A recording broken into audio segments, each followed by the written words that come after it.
ಜಗದ್ಗುರು ಶ್ರೀ ವೀರಸಿಂಹಾಸನ ಮಹಾಸಂಸ್ಥಾನ ಮಠ ಶ್ರೀ ಸುತ್ತೂರು ಕ್ಷೇತ್ರ JSS ಮಹಾವಿದ್ಯಾಪೀಠ ಮೈಸೂರು ಹಾಗೂ ಬಸವ ಕಲ್ಯಾಣ ಕ್ಷೇತ್ರ ಸಮಿತಿ ಬಸವ ಕಲ್ಯಾಣದ ಸಂಯೋಗದಲ್ಲಿ ಶರಣ ಸಂಸ್ಕೃತಿ ಶಿಬಿರವನ್ನು ಆಯೋಜನೆ ಮಾಡಲಾಗಿದೆ. ಈ ಶಿಬಿರ ಡಿಸೆಂಬರ್ 21ರಿಂದ 25ರವರೆಗೆ ನೆರವೇರ್ತಾ ಇದೆ. ಸ್ಥಳ ಬಸವ ಧರ್ಮಪೀಠ ಬಸವ ಮಹಾಮನೆ 108 ಅಡಿ ಬಸವ ಪುತ್ಥಳಿ ಆವರಣ ಬಸವ ಕಲ್ಯಾಣದಲ್ಲಿ ಈ ಒಂದು ಕಾರ್ಯಕ್ರಮ ನಡೀತಾ ಇದೆ. ಈ ಒಂದು ಕಾರ್ಯಕ್ರಮದಲ್ಲಿ ದಿವ್ಯ ಸಾನ್ನಿಧ್ಯವನ್ನು ಸುತ್ತೂರು ಕ್ಷೇತ್ರದ ಜಗದ್ಗುರು ಶ್ರೀ ವೀರಸಿಂಹಾಸನ ಮಹಾಸಂಸ್ಥಾನ ಮಠದ ಪರಮ ಪೂಜ್ಯ ಜಗದ್ಗುರು ಶ್ರೀ ಶಿವರಾತ್ರಿ ದೇಶಿಕೇಂದ್ರ ಮಹಾಸ್ವಾಮಿಗಳು ವಹಿಸಿಕೊಳ್ತಾ ಇದ್ದಾರೆ. ಅದರ ಸಂಚಾಲಕರಾಗಿ ಬಸವ ಕಲ್ಯಾಣ ಅಂತಾರಾಷ್ಟ್ರೀಯ ಲಿಂಗಾಯತ ಧರ್ಮ ಕೇಂದ್ರದ ಪೂಜ್ಯ ಡಾಕ್ಟರ್ ಗಂಗಾಂಬಿಕಾ ಅಕ್ಕ ಅವರು ಈ ಒಂದು ಕಾರ್ಯಕ್ರಮದಲ್ಲಿ ಸಂಚಾಲಕರಾಗಿ ನಡೆಸ್ತಾ ಇದ್ದಾರೆ. ಈ ಕಾರ್ಯಕ್ರಮದ ಸಂಯೋಜಕರಾಗಿ ನಮ್ಮ ಬಸವ ಕಲ್ಯಾಣ ಕ್ಷೇತ್ರ ಸಮಿತಿಯ ಸಂಯೋಜಕರಾಗಿರ್ತಕ್ಕಂಥ ಡಾಕ್ಟರ್ ಬಸವರಾಜ್ ಪಾಟೀಲ್ ಸೇಡಂಜಿಯವರು ಈ ಒಂದು ಕಾರ್ಯಕ್ರಮದಲ್ಲಿ ಸಂಯೋಜಕರಾಗಿದ್ದಾರೆ.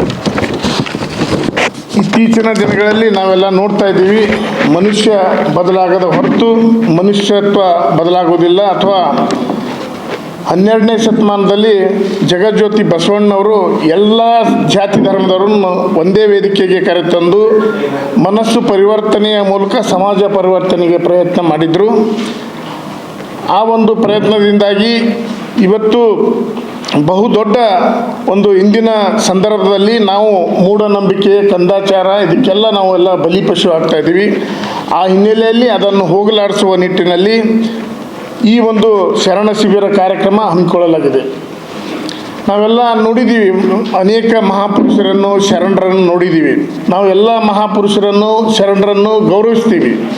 ಆದರೆ ಅವರ ತತ್ವ ಆದರ್ಶಗಳು ಇವತ್ತು ಎಲ್ಲಿ ಯಾವ ಮಟ್ಟದಲ್ಲಿ ನಾವು ನಮ್ಮ ಜೀವನದಲ್ಲಿ ಅಳವಡಿಸಿಕೊಂಡಿದ್ದೀವಿ ಅಂತಕ್ಕಂಥದ್ದು ಯಕ್ಷ ಪ್ರಶ್ನೆಯಾಗಿ ಉಳಿದುಕೊಂಡಿದೆ.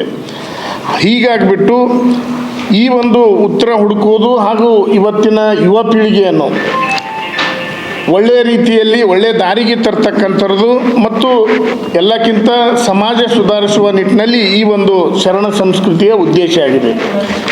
ಈ ಒಂದು ಕಾರ್ಯಕ್ರಮ ಅತ್ಯಂತ ಅರ್ಥಪೂರ್ಣವಾಗಿರ್ತಕ್ಕಂಥ ಕಾರ್ಯಕ್ರಮ.